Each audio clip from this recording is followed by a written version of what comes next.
வணக்கம். இந்த new year வீக்கில் நம்ம இன்றைக்கி கலக்கலான பிரேக்ஃபாஸ்ட் ரெசிபி பார்க்க போகிறோம். ஸோ சிக்கன் பார்மிஷான் செய்ய போகிறோம்.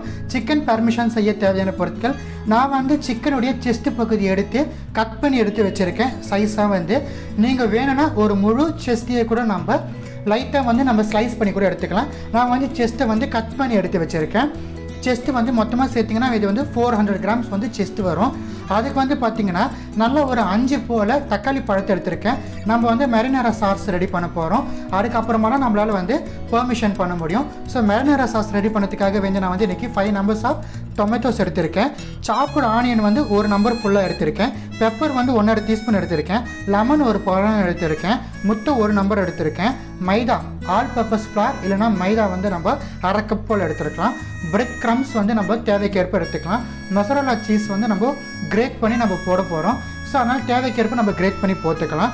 அதுக்கப்புறம் சாப் பண்ண கார்லிக் நல்லா ஒரு 1.5 டீஸ்பூன் எடுத்திருக்கேன். அதுக்கப்புறம் இடித்து வச்ச லவங்கப்பூ 3 நம்பர் எடுத்து வச்சுருக்கேன். ஆரிகானோ எடுத்திருக்கேன். மிக்சடு ஹர்ப்ஸ் எடுத்திருக்கேன். ஒயிட் பெப்பர் பவுடர் எடுத்திருக்கேன். சால்ட் தேவைக்கேற்ப, எண்ணெய் தேவைக்கேற்ப, தண்ணீர் தேவைக்கேற்ப. ஸோ இந்த இன்க்ரீடியன்ஸை வச்சுட்டு கலக்கலான சிக்கன் பார்மிஷன் எப்படி செய்யுதுன்னு பார்க்கலாம் வாங்க. ஸோ ஃபஸ்ட்டு நம்ம சாஸ் ரெடி பண்ண போகிறோம். ஸோ நம்ம எடுத்த தக்காளி இந்த சாஸ் பேனில் ஆட் பண்ணிடலாம். தக்காளி நம்மளுக்கு நல்லா வேகணும். தக்காளியுடைய பின்பகுதி இது போல் நம்ம 4ஆக கட் பண்ணி ஆட் பண்ணிக்கலாம். தக்காளி ஆட் பண்ணிவிட்டு தக்காளி வேகிறதுக்காக தண்ணி சேர்க்கலாம்.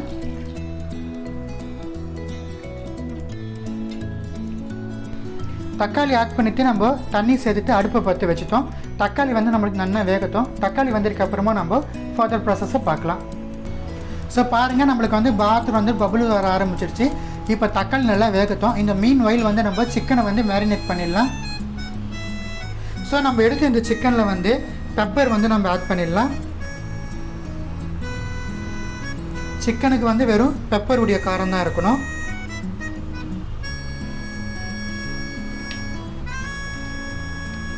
பெப்பர் ஆட் பண்ணதுக்கப்புறமா நம்ம சால்ட் ஆட் பண்ணலாம். சிக்கனுக்கு தேவையான அளவு சால்ட் மொத்தம் ஆட் பண்ணால் போதும். ஸோ பாருங்கள், சிக்கனை நம்ம திருப்பி இது போல் வைக்கலாம். அப்போ தான் அந்த பெப்பரும் சால்ட்டும் ஈவனாக நம்மளுக்கு கோட்டாகும். பார்மிஷானுக்கு மட்டும் இது போல் தான் நம்ம பீஸ் போடணும். அதுவும் கம்பல்சரி அந்த செஸ்ட் பகுதி தான் இருக்கணும் நம்மளுக்கு.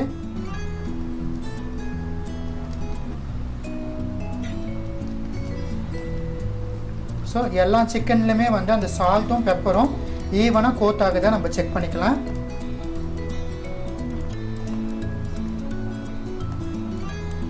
இப்போ இதில் நம்ம லெமனை ஸ்க்வீஸ் பண்ணி விடலாம்.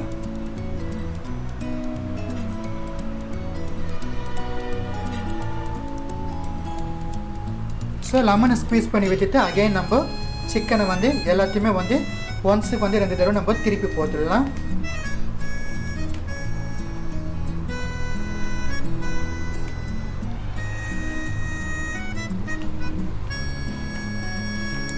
ஸோ இது போல் நம்ம 2 தடவை போல் திருப்பி போட்டுட்டு 1/2 hour போல் அப்படியே விட்டுடலாம். சிக்கன் இப்படி நம்மளுக்கு மேரினேட் ஆகட்டும்.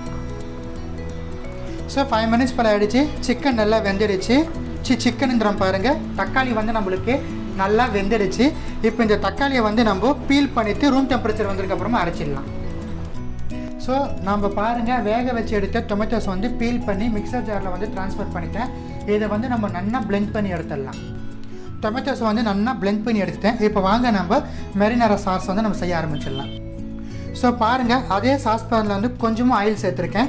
நான் இன்றைக்கி பார்த்திங்கன்னா கடலை எண்ணெய் விற்றுருக்கேன். ஸோ இதுக்கு மோஸ்ட்லி பார்த்திங்கன்னா ஆலிவ் ஆயில் சேர்ப்பாங்க. நான் இன்றைக்கி கடலை எண்ணெய் சேர்த்துருக்கேன். ஸோ எண்ணெய் நம்மளுக்கு ஹீட் ஆகிடுச்சு. இது நம்ம எடுத்த கார்லிக்கும் க்ளோவ்ஸும் ஆட் பண்ணிடலாம்.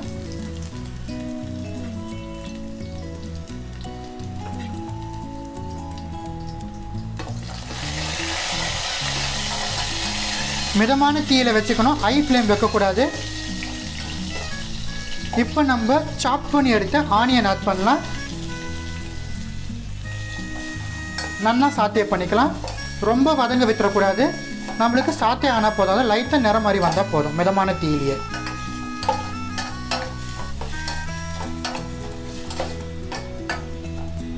ஆனியன் நம்மளுக்கு நிறம் மாதிரி வந்துடுச்சு, டிரான்ஸ்பரண்ட் கலருக்கு.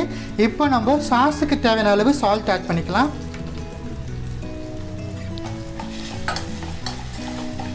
சால்ட் ஆட் பண்ணி நம்ம ஒன்ஸ் நம்ம ஸ்டிர் பண்ணி வச்சுருக்க அப்புறமா நம்ம பிளெண்ட் பண்ணி எடுத்து வச்சுருக்கிற டொமேட்டோஸ் ஆட் பண்ணிக்கலாம். நான் வந்து டொமேட்டோஸ் வேக வச்ச தண்ணியும் இதுலேயே நான் ஆட் பண்ணியிருக்கேன். ஸோ இது வந்து நம்மளுக்கு நல்லா கொதிக்கிட்டு வரட்டும் நம்மளுக்கு. ஸோ பாருங்கள், நம்ம ஆட் பண்ண டொமேட்டோ வந்து நம்மளுக்கு கொதிக்க ஆரம்பிச்சிடுச்சு. இப்போ நம்ம ஃபர்தர் இன்க்ரீடியன்ஸை வந்து நம்ம ஆட் பண்ணிடலாம். ஸோ எடுத்து ஆரிகானோ ஆட் பண்ணிக்கலாம். கொஞ்சமாக நம்ம மிக்ஸ்டு ஹெர்ப்ஸ் ஆட் பண்ணிக்கலாம்.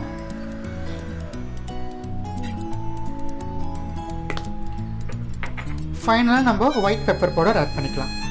உங்களுக்கு ஒயிட் பெப்பர் பவுடர் வேணும்னா நீங்கள் வந்து பிளாக் பெப்பர் பவுடர் கூட ஆட் பண்ணிக்கலாம். ஸோ நல்லா கலந்து விட்டாச்சு. 15 நிமிஷம் போல் மிதமான தீயில் அப்படியே விற்றுருங்க. 5 மினிட்ஸ்க்கு ஒன்ஸ் வந்து நம்ம ஸ்டிர் பண்ணி விட்டால் போதும். 15 நிமிஷம் போல் கம்பல்சரி இருக்கணும். அப்போ தான் நம்மளுக்கு சாஸ் வந்து கரெக்டான டெக்ஸ்சரில் கிடைக்கும். ஸோ அவ்வளோதான், 15 நிமிஷம் போல் நம்ம அப்படியே விட்டுடலாம். 15 நிமிஷம் கழித்து வந்து பார்க்கலாம். 10 மினிட்ஸ் போல் மிதமான தீயில் இருந்திருக்கு பாருங்கள்.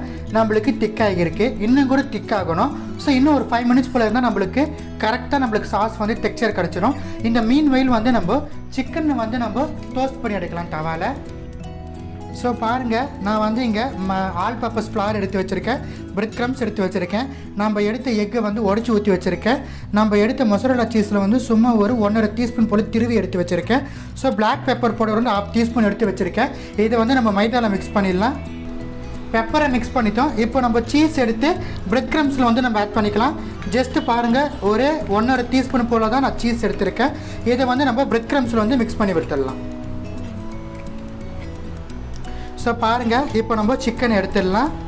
சிக்கன் எடுத்துகிட்டு நம்ம மைதாவில் வந்து நம்ம டிப் பண்ணி எடுக்கலாம். ஆல் பர்பஸ் ஃப்ளார், மைதா எல்லாம் ஒன்று தான். கொஞ்சமாக நம்ம பேக்கிங் சோடா ஆட் பண்ணால் அது வந்து ஆல் பர்பஸ் ஃப்ளாராக மாறிடும். ஸோ நல்லா கோட் பண்ணணும் நம்ம. இப்போ வந்து நம்ம எக் வாஷ் பண்ணலாம்.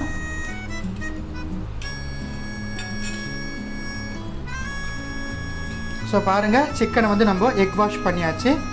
ஃபைனலாக வந்து நம்ம பிரெட் க்ரம்ஸில் வந்து நம்ம கோட் பண்ணி எடுக்க போகிறோம்.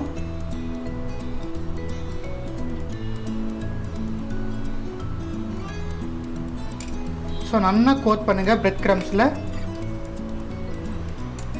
பிரெட் க்ரம்ஸில் கோட் பண்ணிவிட்டு நம்ம டேரெக்டாக பேனில் வந்து ஆட் பண்ண போகிறோம். ஸோ பாருங்கள், பேனில் வந்து நான் ஆட் பண்ணுறேன். ஆயில் வச்சுருக்கேன். ஸோ ஆட் பண்ணுறேன். மிதமான தீயில் இருக்கணும். அதே போல் சூடும் மிதமான சூடில் இருக்கும். இப்போ இதே போல் நம்ம ரிமைனிங் பீசஸும் நம்ம ஆட் பண்ணிடலாம். ஸோ பாருங்கள், மிதமான தீயில் வச்சுருக்கோம். நம்மளுக்கு சிக்கன் வந்து நல்லா ரோஸ்ட் ஆகட்டும். நம்மளுக்கு வந்து 3 மினிட்ஸ் போல் ஒரு பக்கம் ரோஸ்ட் ஆகணும். திருப்பி விட்டு இன்னொரு பக்கம் ஒரு 2 நிமிஷம் போல் ரோஸ்ட் ஆனால் போதும். கோல்டன் ப்ரௌன் கலர் வந்தால் போதும். ஸோ பாருங்கள், 15 நிமிஷம் போல் ஆகிடுச்சு. சாஸ் வந்து நம்மளுக்கு நல்லா திக்கன் ஆகி வந்துடுச்சு. சாஸை வந்து நம்ம ஆஃப் பண்ணிடலாம். 3 மினிட்ஸ் போல் ஆகிடுச்சு. நம்ம சிக்கனை வந்து நம்ம டர்ன் பண்ணி விட்டுடலாம்.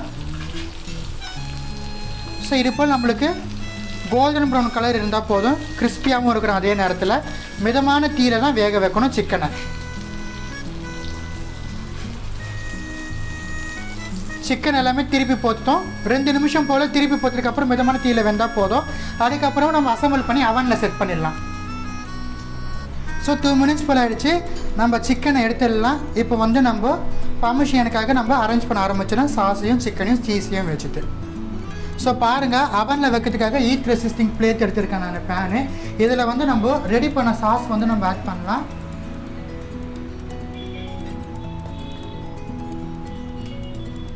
ஸோ சாஸ் அப்ளை பண்ணிட்டோம். இப்போ நம்ம ரோஸ்ட் பண்ண சிக்கன் பீசஸ் வந்து நம்ம அரேஞ்ச் பண்ணிடலாம்.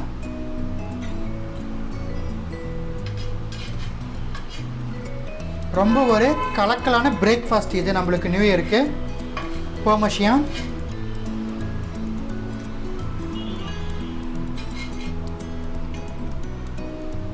சிக்கன் வந்து பாருங்கள் நல்லா சாஃப்டாக தான் குக் ஆகிருக்கு. நான் வந்து ரொம்ப குக் பண்ண வைத்தல, ஜஸ்ட் 5 மினிட்ஸ் தான் நம்ம சிக்கனை குக் பண்ணியிருக்கோம். இப்போ இதுக்கு மேலே வந்து நம்ம ஃபர்தராக கொஞ்சம் சாஸ் வந்து ஆட் பண்ணலாம்.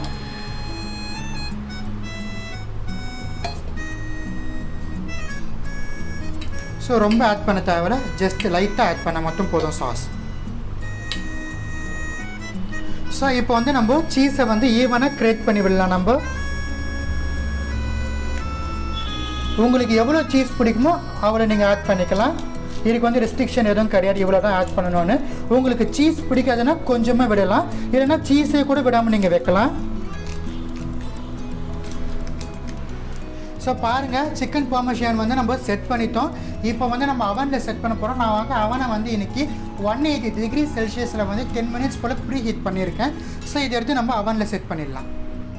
ஸோ அவன் வந்து ப்ரீ ஹீட் பண்ணியாச்சு. நம்ம அவனில் வந்து நம்ம ரெடி பண்ண பார்மேசனை வந்து நம்ம செட் பண்ணிடலாம்.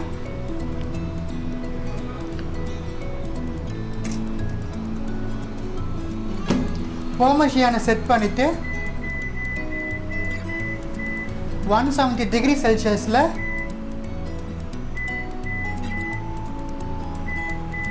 15 நிமிஷம் போல் வைக்கிறேன். ஏன்னா நம்ம ஆல்ரெடி சிக்கன் நம்மளுக்கு குக் ஆனது தான், சாஸும் நம்ம குக் பண்ணது தான்.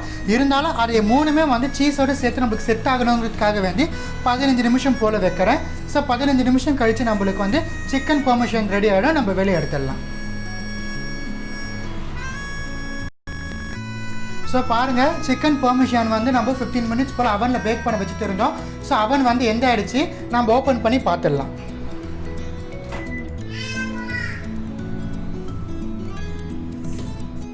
ஸோ பாருங்கள் நல்லா கலக்கெல்லாம் நம்மளுக்கு பேக் ஆகிருக்கு.